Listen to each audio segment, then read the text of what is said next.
Welcome, have a nice day. Today is Tuesday, 20th of June 2023.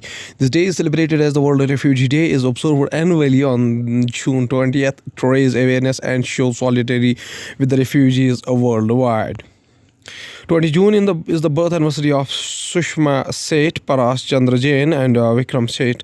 20 June is also observed as the death anniversary of the Hamid Ali Khan Bahadur, Professor Kochar Lakto Rangdama Rao, and Anita Guha.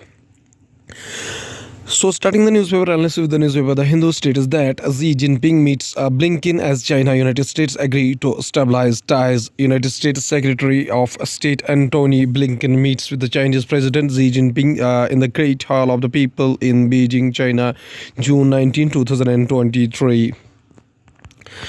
The Hindu newspaper also states that Shiv Sena Foundation Day, Wars of Words, and Hindwata standoff between Shinde and Thackeray.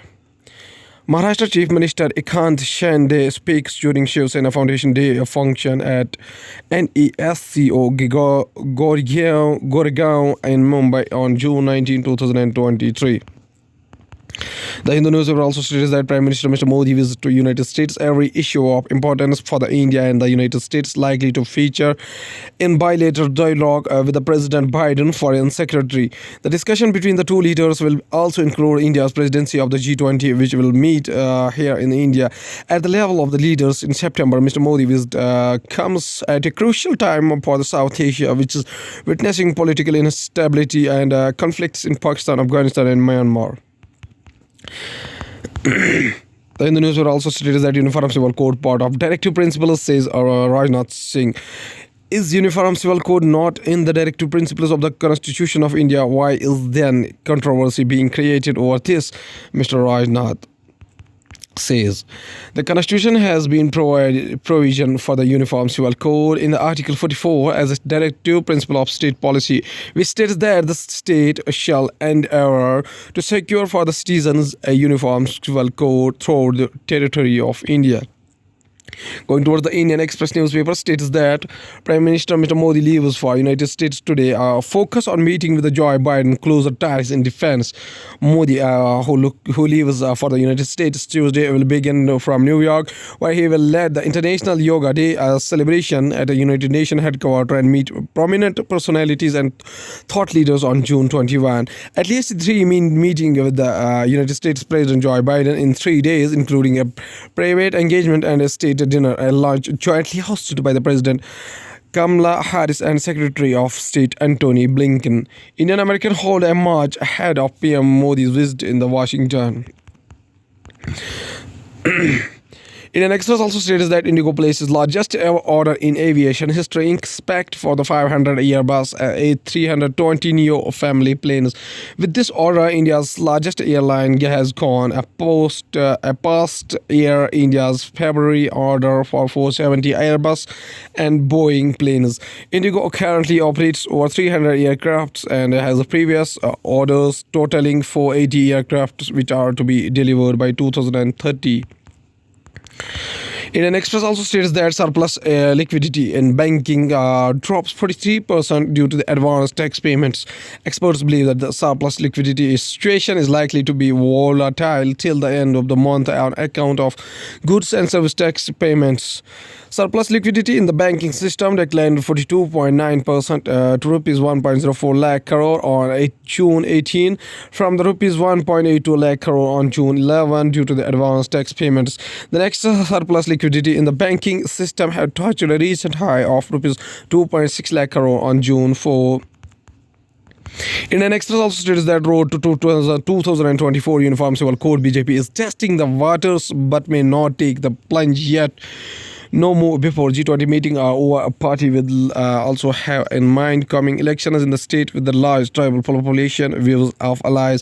Newly appointed Law Minister Arjun Ram Meghwal said the BJP is confident that whenever a bill or a uniform civil code is introduced, its passage will not be an issue. Arjun Ram Meghwal in a Facebook Post.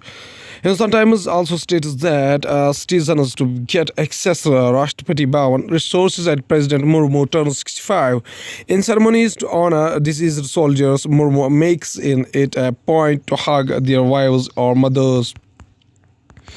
A plan to make the Rashtrapati Bhavan library, which is being digitized, open to researchers, even lay people. The celebration of the statehood days hitherto to confine it to respective state bhavans in the national capital in the first citizen residence, and the possibility of throwing open the spots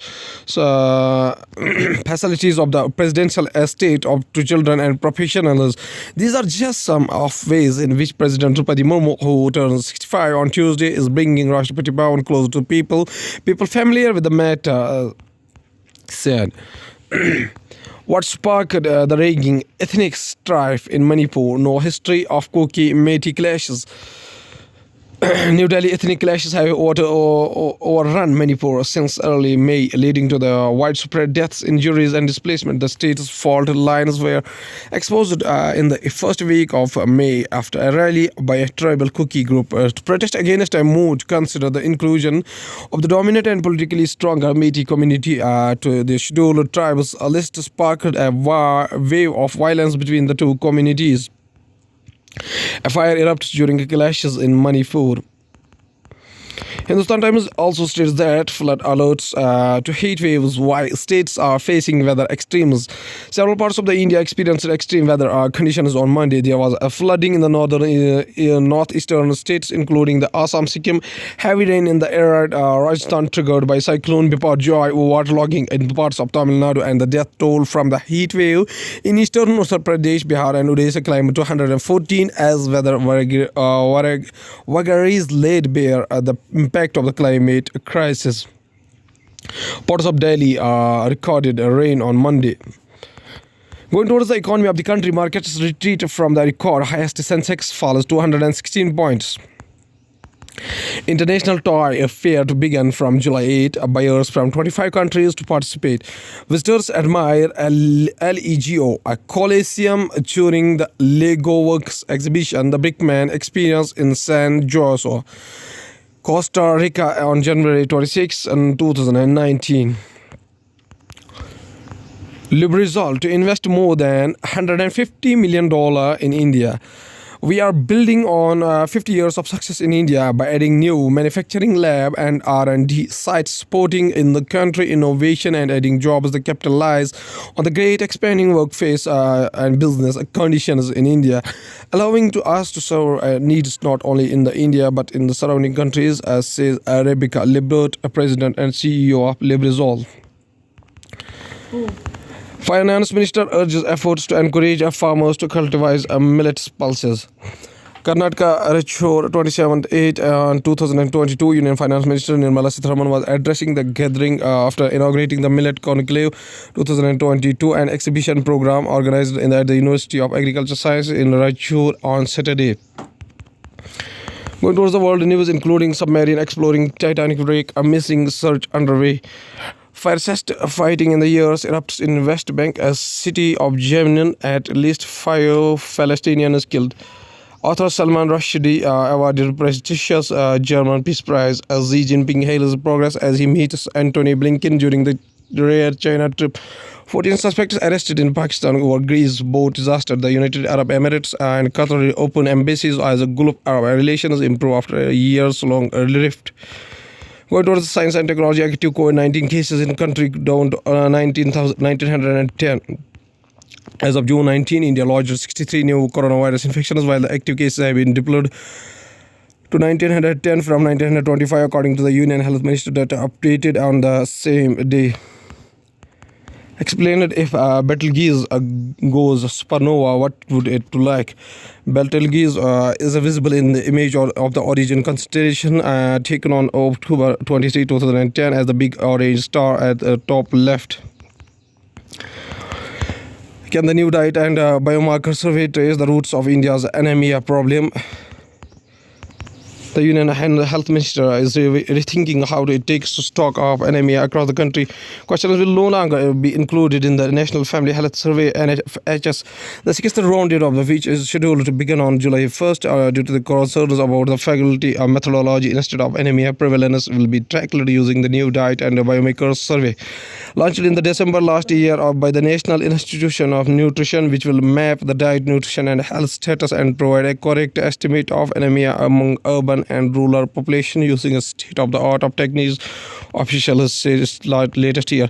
At last, there's a famous quotation said by old Pakir Jainul Abidin APJ Abdul Kalam, whose birth anniversary is 15 October 1931, 27 July 2015, was an Indian aerospace scientist and statesman who served as the 11th president of the India from 2002 to 2007. He was born and raised in Rameshwaram, Tamil Nadu, and studied physics and aerospace engineering. He spent the next 4 decades as scientist and science administrator, mainly in the Defense and Development Organization (DRDO) and Indian Space Research Organization, and was intimately involved in the India's civilian space program and military missile development efforts. He thus became to be known as the Missile Man of India for his work on the development of ballistic missile and launch vehicle technology. He also played a pivotal organizational, technical, and political role in the India's Pokhran second nuclear test in 1998. The first is the original nuclear test by India in 1974. He says a famous quotation: "Luxury and lies have a huge maintenance cost, but the truth and simplicity are self-maintained without any cost." Okay, thank you.